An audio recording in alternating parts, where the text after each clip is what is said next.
X-Men. Get it!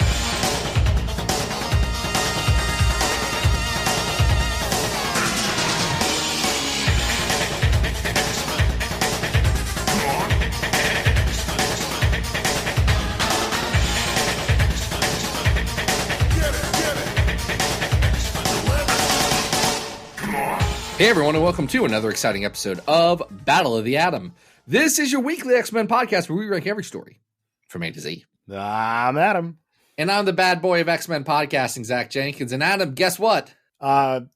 This is the Boditude era, right? Are we in Boditude? We are in our in our attitude era. Can I get a hell yeah? Hell yeah. Everyone, welcome to the Battle of the Atom attitude era. Where we have the most attitude that we could possibly have. Yeah. We're cutting promos. We're smashing beer cans and chugging them. I am just wearing a leather vest without a shirt on. So it's a good look, you know. It really is. But I like it. Listen, brother, I know what I'm about, and I'm not about the man. And you know what the man's telling me? What is the man telling you, Zach? The man's telling me that actually no one needs to read Ultimate X-Men. I think that man was me. That man was you, Adam. I am raging against the machine that is Adam. Well, I'm still reeling after our amazing 300th episode last week, and What a 300th episode! Really, I really hope folks did listen to that and checked out our interview with Brian Michael Bendis, which was just an absolute delight. But hey, we're starting off, a new era here, and so to do this, we are traveling back to the Ultimate Universe, and things aren't looking too hot over there. Who requested this, Zach? So this right here was requested by Anthony DiFilippo. Anthony reached down into their hearts and pocketbooks and pulled a couple of coins out, tossed them into our coffers, and we decided to create a bespoke episode experience for him. A bespoke X-Men podcast just for Anthony, because Anthony said, "Hey, why don't you talk about the Nick Spencer Ultimate Comics of Ultimate X-Men? And if you want to torture us like Anthony, you can go on over to patreon.com/comicsxf. Give us money. It's $5. You're going to listen. Let's be real. You're going to buy a comic book next week and you're going to be disappointed and you'll probably have already spent $5. Mm-hmm. Or you can do something that will never disappoint. And that is the sultry sounds of Adam and I. That's right. We never let you down. But we are going to let Anthony down right now because we're not starting with his request. We're going to do his request second this episode. So the Ultimate Universe follows a very strict chronology, and you're listening to the whole episode anyway. It's fine. That's right. We're gonna. This isn't something we should apologize for. Absolutely not. One of the things that Adam and I have decided as we enter our attitude era is that Adam, you threw me off by trying to say boditude there. Something that's not a real word. It isn't on the spreadsheet. The spreadsheet does say says attitude. I know, but come on, we christened the word Ragnarok the re-ranking. Ragnarok the re-ranking. That rolls off the tongue. That's amazing. That's got a lot of those. Bodacious boditude doesn't roll off the tongue. I think it sounds cool. Boditude sounds like something that an ad exec in the 90s was trying to make happen. Yes. I'm trying. It sounds I'm thinking like it would be a Dunkimals thing. Do you remember Dunkimals? Were Dunkimals around in your era, Adam? Because I know that I have a little childhood brother. Snacks are different timings. Yeah, but no, Dunkimals were. Yeah, I mean that was a thing. Dunkaroos. It was called Dunkaroos. Not Dunkimals. What are we talking about? You don't dunk animals. Hold on, that's exactly what Dunkaroos did. You got a kangaroo man out of a cookie and you put him in icing. Yeah, we're both making gestures with our hands right now. Everyone in the car listening to this is also, it's like Dunkaroos. You just dip it and then it's icing. Anyway, the icing on this cookie that will disappoint you returning to it, just like the Ultimate Universe always does when I return to the things I read in my childhood. It's starting with Ultimate X-Men number 75 through 78. Yes, and writing the Ultimate X-Men for this arc is the one, the only Robert Kirkman with Ben Oliver on art. Okay, so let's start by talking about Robert Kirkman. Yeah, sure, why not? You said before we went on air, you're not sure if you like Robert Kirkman, and I am pretty sure I don't. Let's list the things I like about Robert Kirkman. Number one. Yeah. He has himself significantly funded the creation of more and more Kyle Stark's content. Great. And that is a gift to all of us. Sure. Okay. Number two, I don't like his comics, and I don't necessarily like his non-Kyle Stark-based business practices. That was a list of one thing, and then you went immediately to the negative. So there's no other positives in your mind. I agree. The Skybound stuff is dicey at best. I mean, listen, Skybound in and of it. Okay, hold on. I want to get on a soapbox for 1 second. Yeah, let's get on. You know what? Here's your box. Get on there. Thank you. Skybound is not any more dicey than so many other mid-tier comics publishers out there. Sure. If that's how they marketed things, I'd be fine. It just leaves a bad taste in my mouth when Image, which Kirkman is a co-owner of, or whatever his freaking title is, I forget. It's weird to have the company that's all about creator rights also have a significant portion of it that definitely doesn't have 100% creator rights. And I understand that that's been a part of Image since day one. It's just the hypocrisy really does rub me a weird way. I'm right there with you. I'm sorry I even brought it up. And I too am not a fan of Mr. Kirkman's writing for the most part. We've encountered him before on this show. And remember he did that follow-up to X-Force 8 that one time? No, I have no recollection of whatever this is. It's okay. It was not very memorable. It was just a one shot. But he's back here. And not only do I not like The Walking Dead, just because I think it's, just depressing for depressing's sake, but he's trying to pull a fast one on us, Zach, with this Cable arc. So here's the thing. And I still have no idea what Robert Kirkman's story you're talking. Oh, wait, no. We did Marvel Team Up. That had Robert Kirkman. Yeah. 2, I also don't really like The Walking Dead, though I will, at least the parts I read, definitely a real page turner. I get why those big phone books sell well, because you can just flip through those and have the momentum. I just, at the end of the first compendium, I said, nah, I'm done. I'm good. Yeah. Yeah. I don't care for the governor. Can't get behind that kind of story. Just not invested in it. It's at a certain point, it's going to keep going. Listen, I can handle sad stories, but I love sad things. I can't get behind things that are deliberately trying to emotionally manipulate you into feeling miserable. And that is what Walking Dead made me feel. So this didn't really make me miserable, but it made me miserable in different ways. In an X-Men way. So what's going on with the Ultimate X-Men around this time, Zach? Kind of nothing. There's a whole build-up about Jean and the Phoenix and what may be going on with that. Rogue absorbed all of Gambit's memories before he died, or right after he died. Kitty is being co-opted into a better book by Brian Michael Bendis. Nightcrawler is some sort of assassin that needs to be kept unconscious in the basement. Wait, no. What's going on with Nightcrawler? I'm not 100% sure what Nightcrawler's deal. I think by this point, Nightcrawler has revealed himself to be violently homophobic. Yeah, he's terrible. But this is before he becomes the leader of the Morlocks, which honestly is I understand the logic of that role going to Nightcrawler. Sure. Anyway, I do want to be clear because people don't read the Ultimate Universe. The moral of that story is that Nightcrawler learns that homophobia is bad, which obviously, but in another more obvious way, it was 2006. You still couldn't get gay married at the time. So it was present to what was going on in the world. Sure. Not a thing I want for my friend Nightcrawler. It meant well, I guess, when when it finally wrapped up. But anyway, None of that happens in this story. No. So the Ultimate X-Men are just kind of chilling out, doing whatever it is they're doing. And Cable shows up. Now, Cable had not been a character in the Ultimate Universe up until this point. So, hey, look, it's Cable. He's got guns. He's got fancy tech that, pretty much disarms the X-Men fairly quickly. Except this Cable. He has something else. Not exactly as he seems.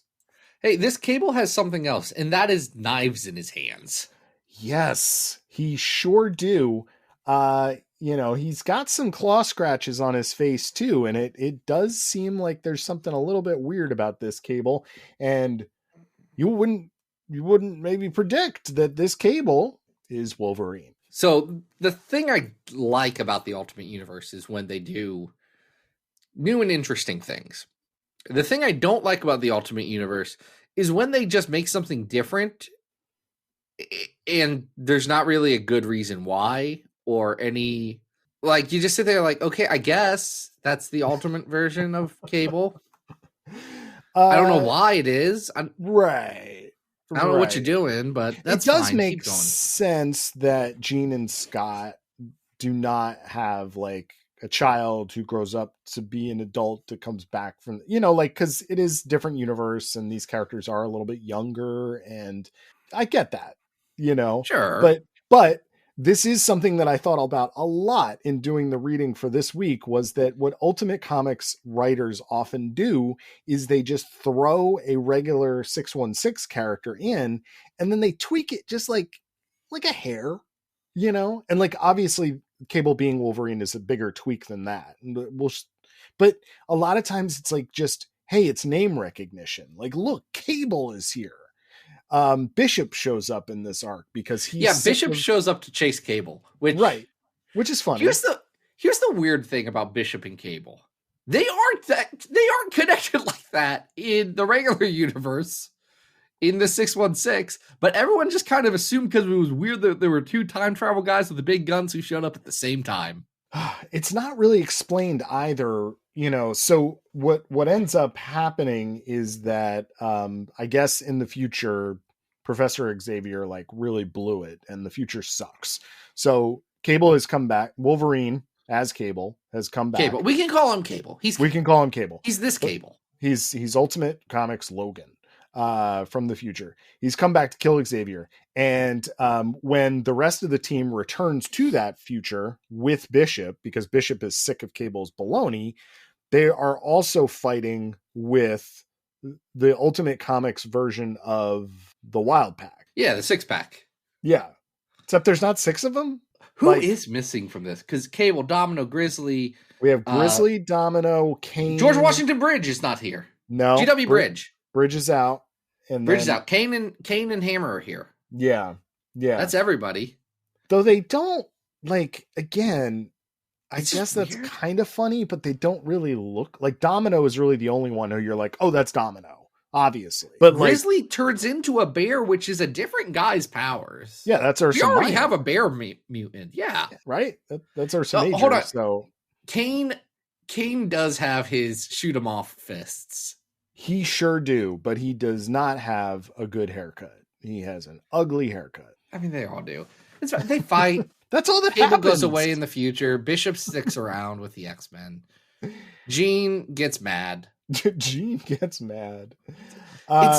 This is the problem with Robert Kirkman's Ultimate X-Men specifically. Nothing happens forever. You know how people talk about decompressed comics? Yes. People give some writers a lot of hard time about that. We don't give Robert Kirkman a hard enough time about that because people just think of Robert Kirkman as the Walking Dead guy.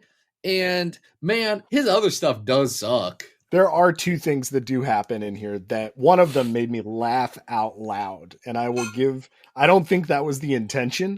I think the intention was for me to gasp, but I did laugh very, very hard when they go to the future. And the first thing that happens is a splash page of Rogue literally getting her left arm shot off. It's a full page. I was dying. She does get her arm blown off.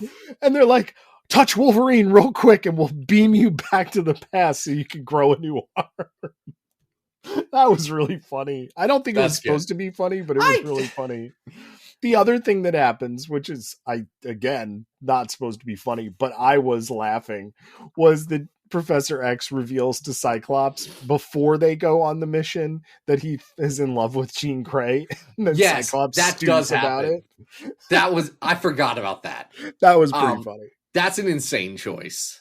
Here's the thing about Professor X loves Jean Grey. Stan Lee wrote it in one line when he imagined Professor X being like not that much older than them. Yep. And then never brought it up again because sometimes Stan Lee just threw things at the wall and said, I don't care about this anymore. Yeah. Like killing Professor X. Or, he got his own character's names wrong constantly. Do you know why he's Scott Summers? Because Stan Lee forgot he called him Slim in the first issue. He's like, I love it. Great. We got Slim Summers. We got Peter Palmer. We got Bob Banner. It was just a thing he did. So then Mark Waid comes along and he's like, Herdy-der, I love the Silver Age. I'm going to pull this up from the past. And now we have to live with it. Yep. It just really, it bugs me. It does bug me. It's very dumb. I don't like it. Funny to happen in the Ultimate Universe. Hilarious that they 75 issues in pull that out. Yeah. Ben Oliver's art, it's fine. There's a Yannick Paquette issue, which I think is the third one, which just personally, I just liked that art style better. But both of them, just by the nature of the story, it's not like the most exciting tale. It's a fist fight in a snowy field. It is just a fight. It's four issues of fights. Yep. So I guess that was kind of okay. Like Kirkman pulled a fast one on us, and I can't recommend it. No, I would not recommend this comic to anybody. But do you know what I would recommend, Adam? I would recommend that we rank it on our big old list. The thing about our big old list is that there are a jackpot number of 777 stories on the list right now. Number one is House of X Powers of 10. The 100th best story is Wolverine 48 through 50, the Shiva scenario. Yeah. That one's going to be a fun one to be sticking around and thinking about it. Number 100. Ride that motorcycle up those stairs. Oh my gosh, that comic rules. That comic rules. Number 200 is All New Wolverine Enemy of the State 2. Number 300 is Generations Phoenix and Jean Grey. Number 400 is X-Men Evolution 1 through 6. Number 500 is that time Rogue and Iceman went on a road trip. Also, there was some G Nation stuff in there too. Yep. Number 600 is Classic X-Men 43. Number 700 is X-Man, the Man Who Fell to Earth. And 777, buddy, that's 2099 World of Tomorrow. The worst X-Men story that's ever existed. It's rough. Don't read it. And no one else has read it, so they can't even argue with us.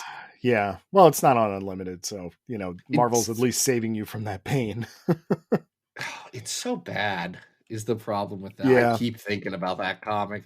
I spend a lot of my life thinking about the Draco. I'm spending a lot of my life thinking about World of Tomorrow. Well, this World of Tomorrow is not very fun, but I don't think it's quite that bad. However, I do think that we're probably in the 600s. Let's see. Ultimate Comics X is at 301. The Tempest is at 498. The Tempest is better than this. Is this better or worse than Cataclysm Ultimate X-Men? Oh, that's at 548. I think this is worse. I do too. Yeah. Number 650 is Ultimate War. This is more legible than Ultimate War. Ultimate War got that Chris Bachalo art though. I know, but it's not. It's him trying stuff and it doesn't land. I know. You remember? It's like legs coming off of panels, and it's a wild one. Here's this is if we're going above that, we do have Iceman Volume 1 at 643. Yes. Iceman Volume 1 is better than this. I would agree. How about X-Force and Cable Annual 97? Shoot, which one is 97? I can't keep up. Oh, that's the one where they go back to Asgard. Yeah, this might be better than that. My gut tells me that X-Men Blue 10 through 12 Toil and Trouble is better than this. Great. So this could be our new 645. This is our new 645. Perfect. So now you know the big switcheroo, the big reveal from this arc, and you don't have to read it. What is with? Okay, hold on. What is with adaptations of Cable thinking that Cable wants to come back in time and kill somebody? Like Yeah, he's the Terminator?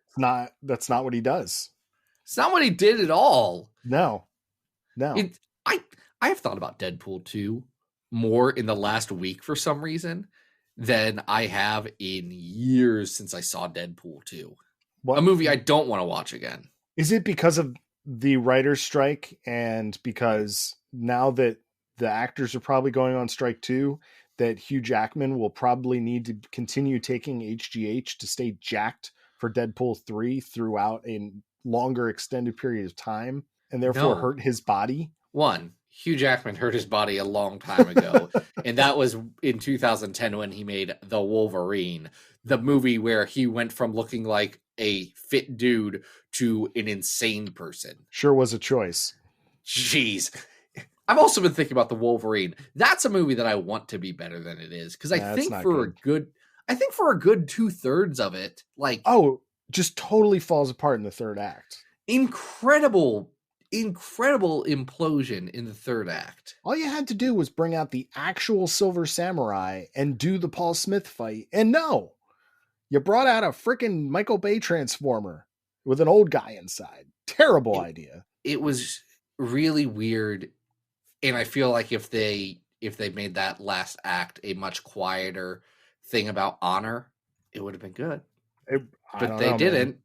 Man. That was such a weird movie. Man, wasn't Aronofsky supposed to direct that movie?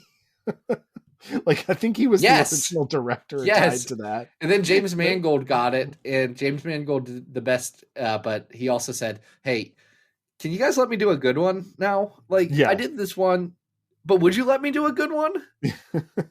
And Hugh Jackman said, I would like James Mangold to do a good Wolverine, please. And you know what? They did. They sure did. Our next story has a Wolverine in it. However, it is not Logan. It is not Lara.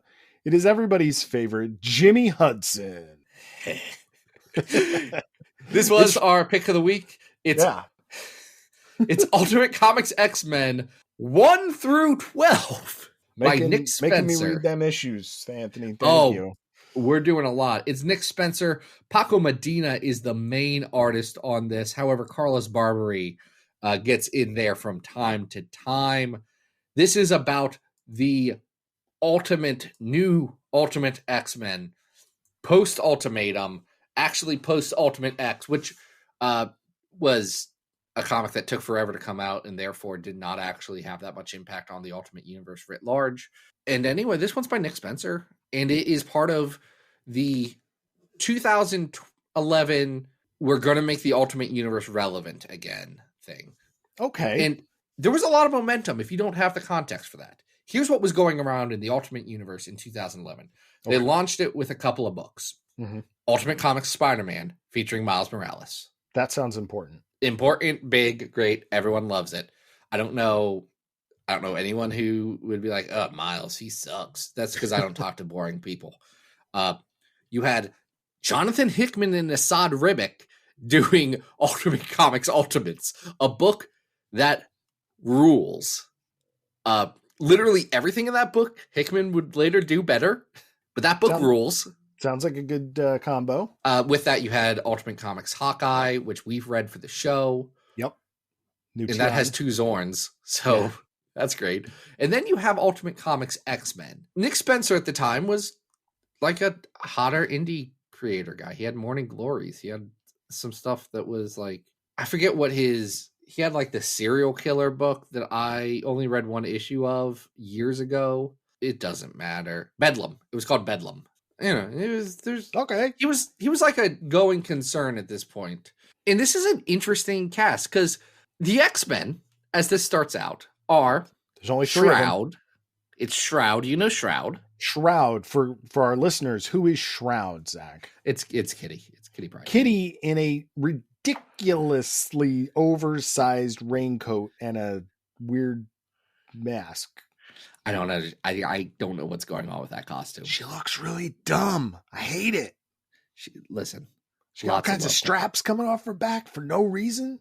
Lots of love to Paco Medina. Lots of love to Paco Medina, who's frankly carrying this story on his back. It looks like it might be fun to draw. You know, it does look like it might be fun to draw. It's just an insane costume for Catherine Pride, a character who is no stranger to insane costumes. Who are the other two X-Men at the beginning of this story, Zach? It's Iceman and the Human Torch. The Human Torch is an X-Man in this story, and constantly gets reminded that he is not a mutant. One, very funny that they said, how do we make people care about Ultimate X-Men again? Well, let's just make it an Ultimate Spider-Man spin-off book. Okay, let's go.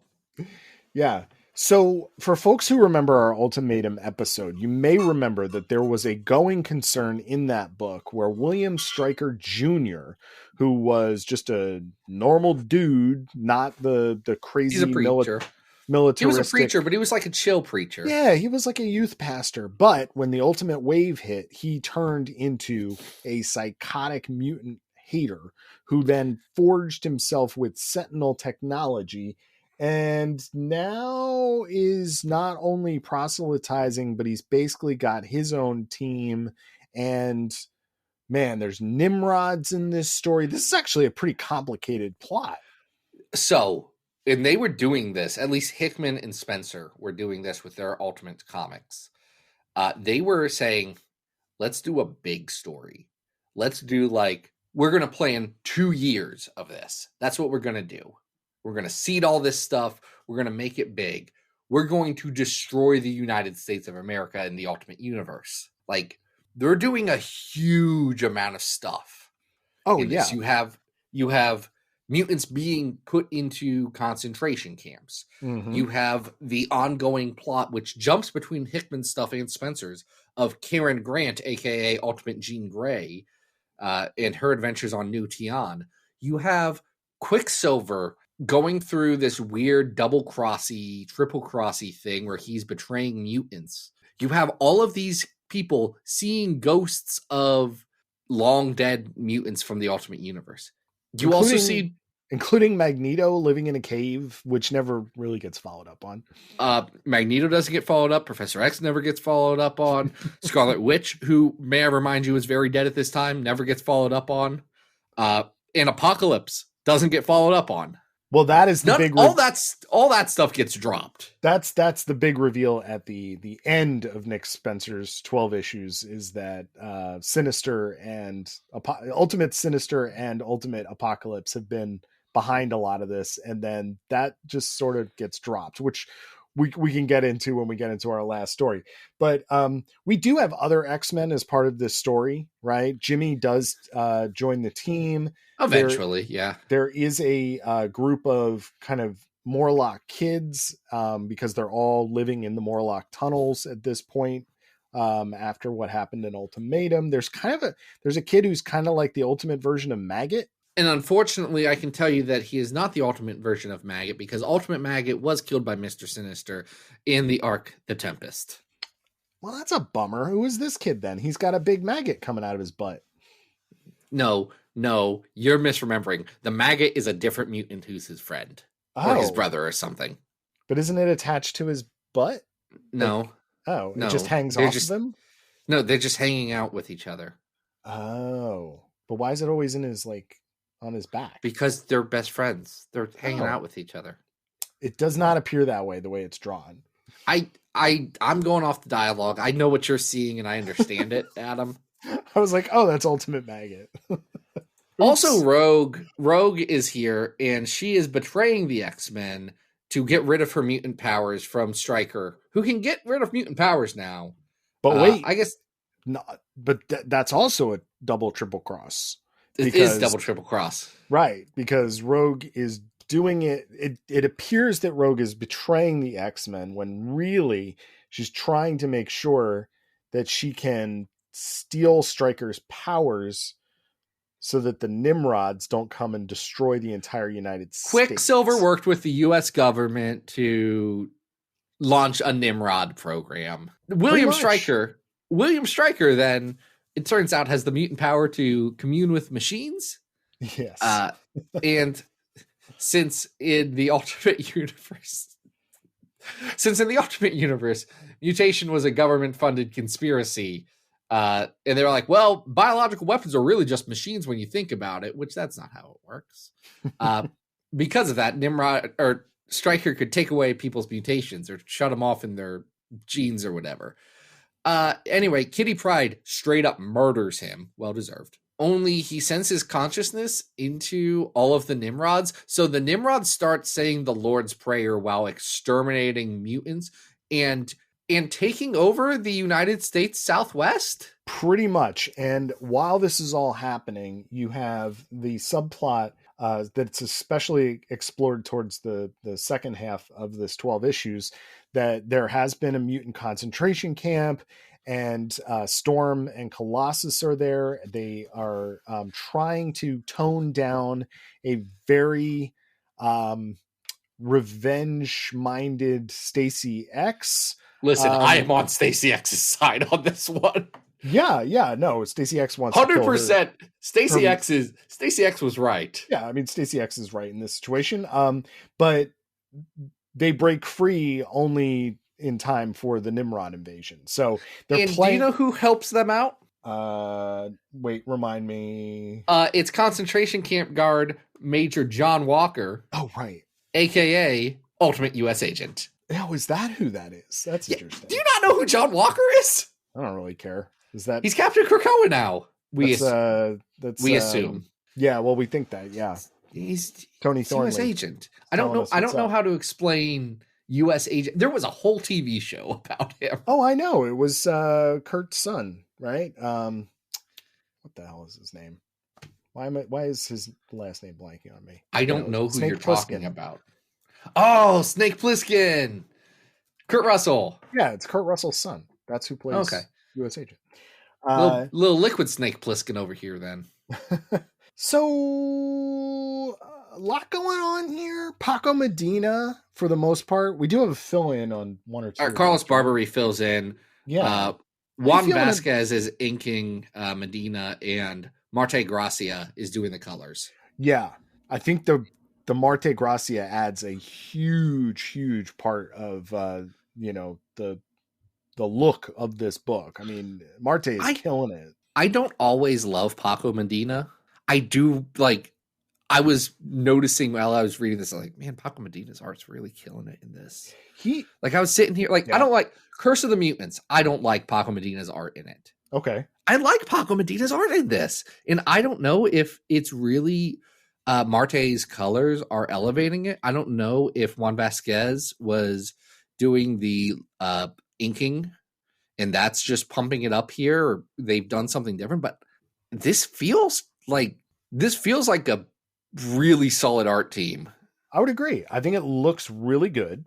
And it certainly reads very well.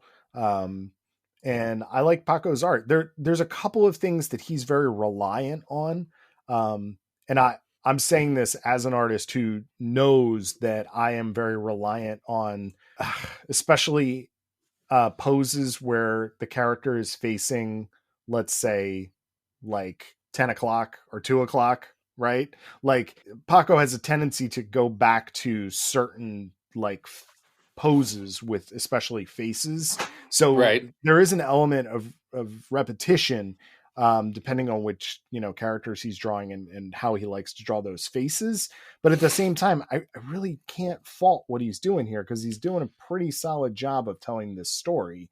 The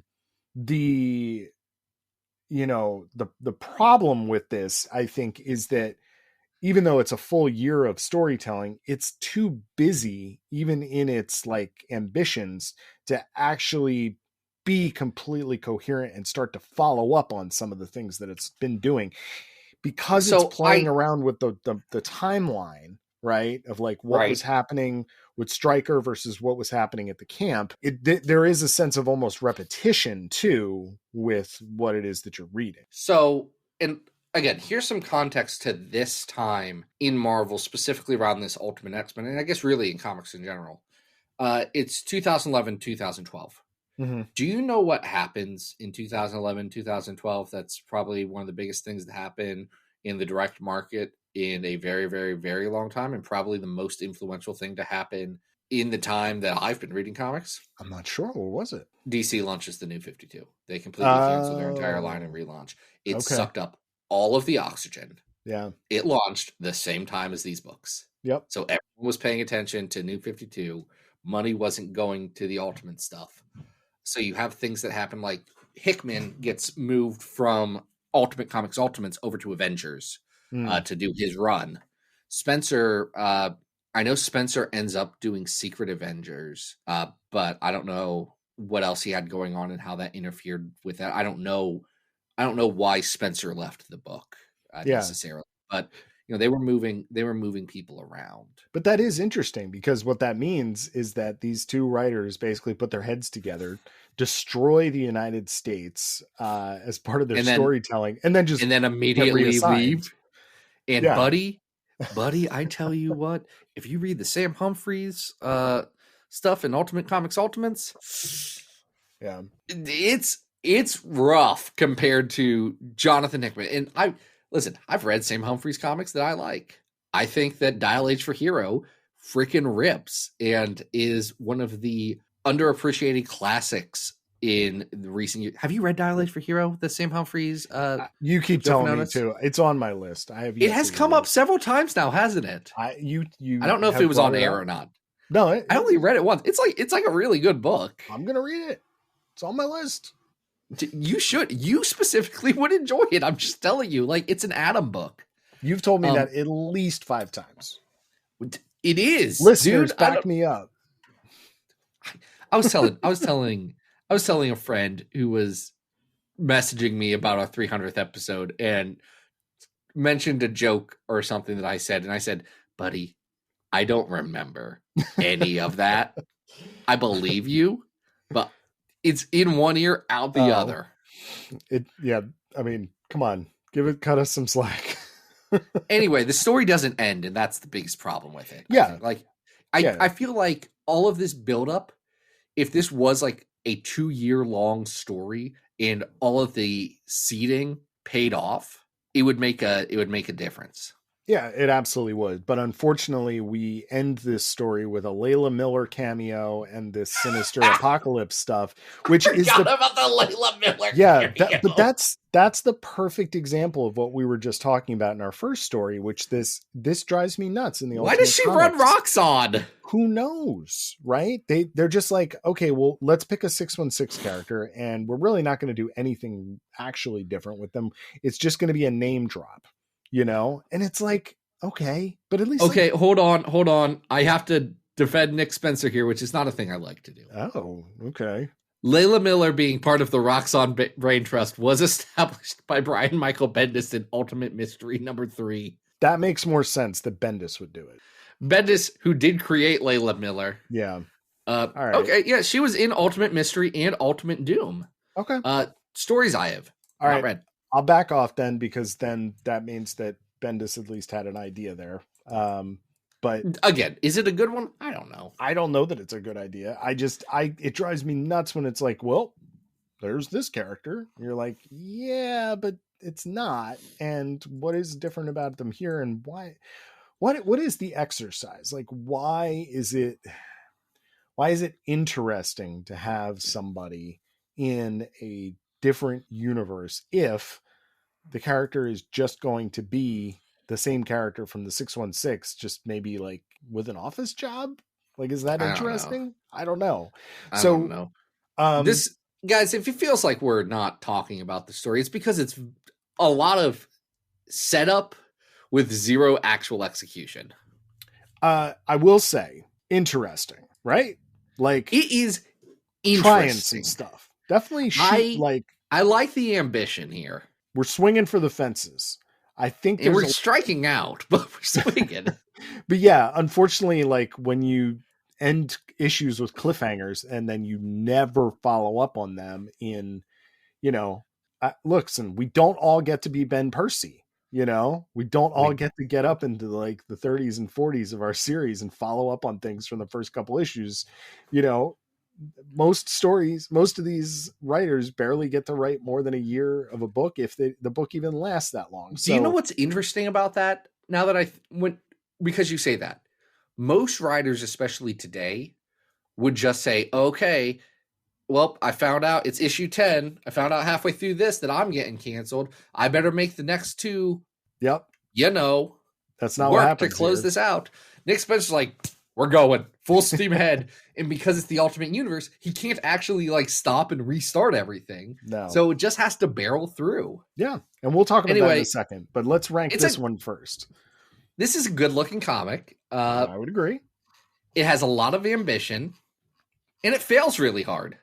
But it's still better than that Kirkman stuff. So it's better than that Cable stuff. Like, listen, it's trying something. This is the best of the three this week, I think, by far. By far, okay. We're gonna have an interesting. Oh, okay. Now I'm really interested to hear what's gonna happen the rest of this episode. So actually, I think you may end up being right. I know. Though I'd say that I look much more fondly on Brian Wood, who's the next creator we're talking about again. Brian Wood. Man, saying these things out loud. Brian Wood, I think Brian Wood's Ultimate X-Men is better than Nick Spencer's in general, but we'll talk about the specific arcs we're doing. Okay. Is this better or worse than Shattershot? It's worse. It's also worse than Wolverine 2031 Enemy of the State at 537. Yeah, it's worse than Enemy of the State. Is it better or worse than Astonishing X-Men Life of X? That's at 556. I think we're in the right place because Curse of the Mutants is right above that, and This is better than Curse of the Mutants. Okay, so it's better than Curse of the Mutants. Is it better than X-Men The End, Men and X-Men Part 3? You know how we talked about swinging for the fences and striking out? Yeah, that's the king of that. Oh, but it swings so much harder. It really does. I'm going to give the edge to X-Men The End. Let's put it right below X-Men The End, right above 550, the current 554, the Muir Island Saga. Perfect. A story that doesn't actually swing for the fences and also doesn't actually end or complete in any real way. Perfect part of the list. Okay. Now, Zach, I am fascinated by this take that you just shared with me because we are going to go to what happens after this. Our last story this week is Ultimate Comics X-Men 13 to 18. Divided we fall, united we stand. Where Nick Spencer is now replaced by Brian Wood, who, Zach, I'm not convinced that Brian Wood can write comics. I'm not going to go that far because I think Brian Wood has written some good comics in his time. Like, here's the thing. I like the Brian Wood, Greg Smallwood, Moon Knight. Like, there's some really interesting stuff there. I've never read DMZ, but it's got like acclaim. Okay. And in general, I like Brian Wood's Ultimate Comics X-Men better than Nick Spencer's. However, I think his challenge is that he has to spend his first arc cleaning up and moving forward and tying into the larger storyline that the Ultimate Universe was doing before he can tell the story that he wants to tell, which is the stuff on the Mutant Reservation. All I'm going to say, I have a lot to say, but you have a lot to say. These 5 issues, is it 5 issues? 6 issues? Some number of issues. Can't count. It's very boring. Kitty and the rest of the Ultimate Comics X-Men, as they are now known, leave Johnny Storm behind and decide to go because there's a civil war going on in the United States. Yeah, okay. So you know the Maker, right? To walk us through. So the Maker is evil Reed Richards. Okay, this isn't in the story. Comics. This is the other stuff that's happening. Yeah. Ultimate Universe Reed Richards, the Maker, did use the world in the Children of Tomorrow or something. I forget what. Destroyed most of Europe. Good times. At the same time, a coup got started in the U.S. and a civil war happened. Several states got completely blacked out, disconnected from everything. The Southwest got taken over by Nimrods. Yeah, because this all happened within a No one knows time. What's going on in the Great Lakes. And so each issue starts with a SHIELD situation map, which these are not Hickman level graphics, folks. These are not Tom Muller, beautiful House of X, Powers of 10 graphics. These are really ugly, garish pages that just look terrible. but tell you which brown blobs of poop are controlled by what. But it doesn't matter because you're only in this story. You're only focused on the Southwest. That's right, because our team How do you is rescue the mutants? just trying to get down to, like, let's say Texas for the bulk of the issues, but then they decide to turn around because they realize they really shouldn't have left Johnny and all the children alone without any protection. Johnny wasn't left because they didn't like him. He was left because someone needed to take care of the kid Morlocks. Sure, but also Brian Wood wanted to write him out of the book. That's fair. There, Kitty immediately sheds the shroud look, and for a very very funny page. Yeah, bland white like jumpsuit, and great. It looks more like Kitty than the weird shroud thing did, though. So we get, instead of the complex plotting that we were dealing with previously, we get this very long and drawn out, very boring road trip where Kitty and the crew basically are encountering blockades and racists at diners, and it's very dull. Paco doesn't have much to do. I think the character work there works well for me. I really liked those starting issues where they're just trying to get by. Like, that landed. They have the interpersonal conflict. They have the part that Jimmy and Kitty are dating now, which just comes out of nowhere, but does not work. Doesn't. Listen, has anything about Jimmy Hudson ever worked? Wood keeps relying, especially in it's not just the first 3 issues, it's all of these where he keeps relying heavily on narration blocks of Kitty narrating, and it's so repetitive and boring.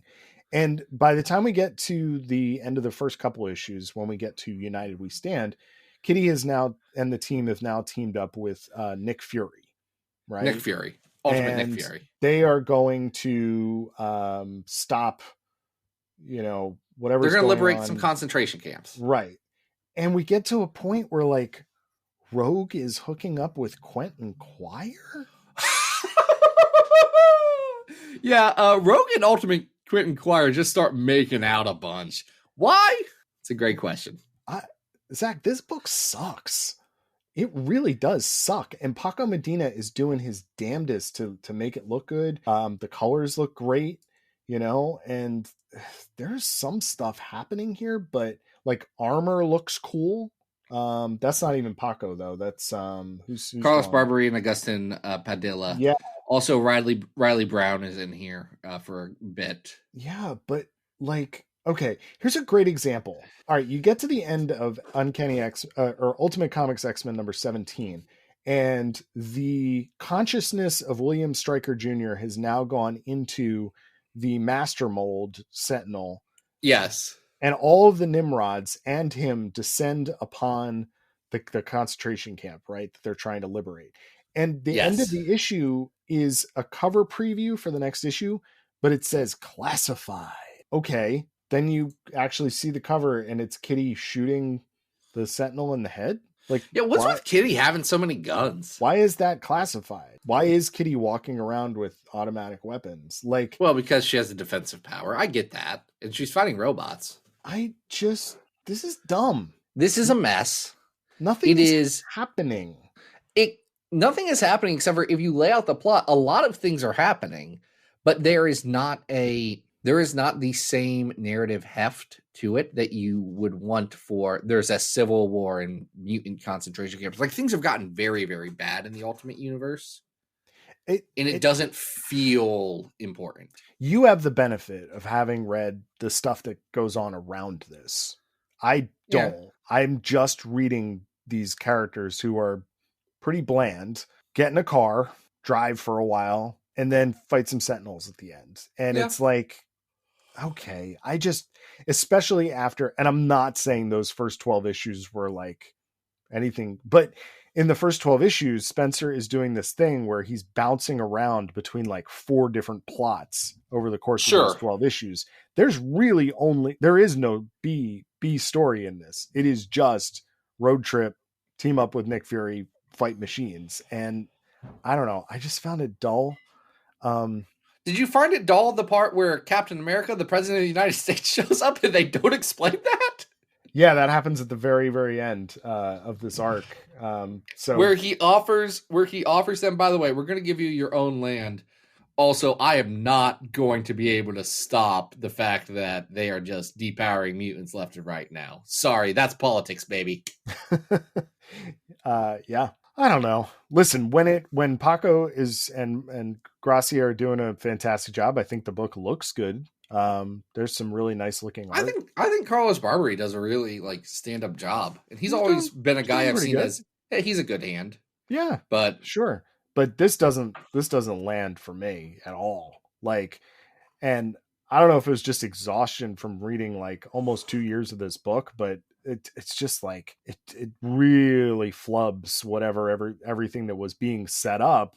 Not even I don't want to even give too much praise to what was being set up because it's very unclear what that even was. But like, this ain't it. It's not it. And what I will say is that immediately after this, when they start to get to do the story they really want to do, I think the book actually starts really cooking. Okay. Like literally the next issue, it becomes some of the best Ultimate Universe X-Men stuff. Hey, maybe. But I agree, this is not it. Yeah, listen, it could be like the best thing ever. This doesn't make me want to read past this. I'm telling you, it's kind of proto Krakoa. Okay.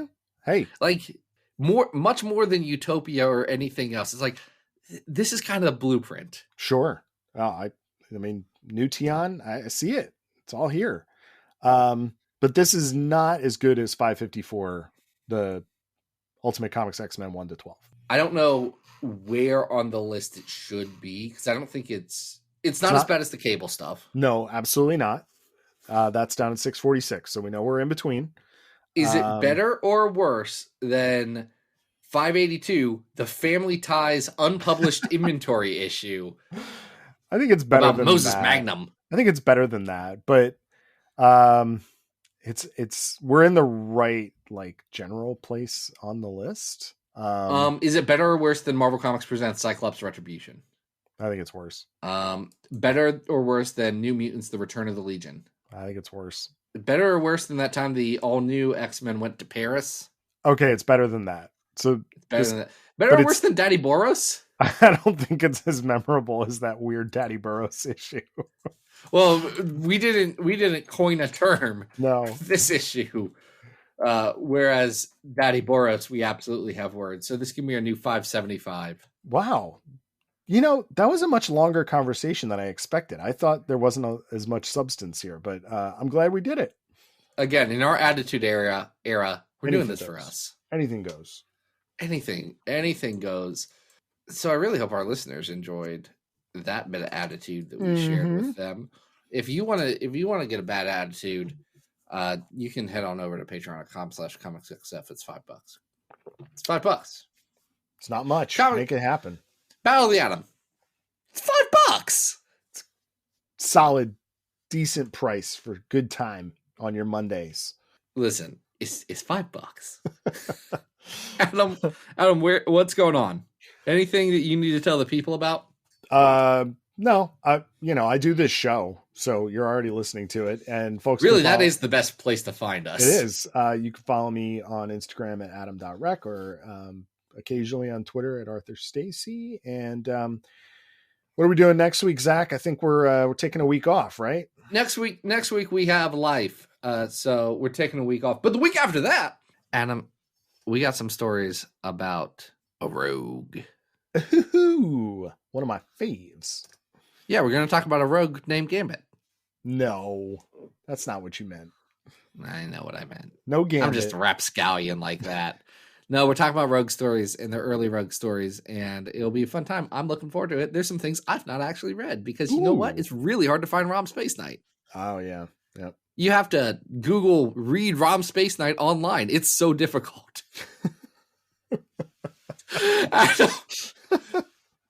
That's what you get for the Bad Boy of X-Men podcasting. We all pretend like we don't know what that combination of words gets you. Amazing tips for the internet age, Zach. Really, just buy your comics and then petition your local Hasbro representative to let you read Rob Space Knight, please. But until then, folks, This has been Bow the Atom. We hope you survive the experience. Get it!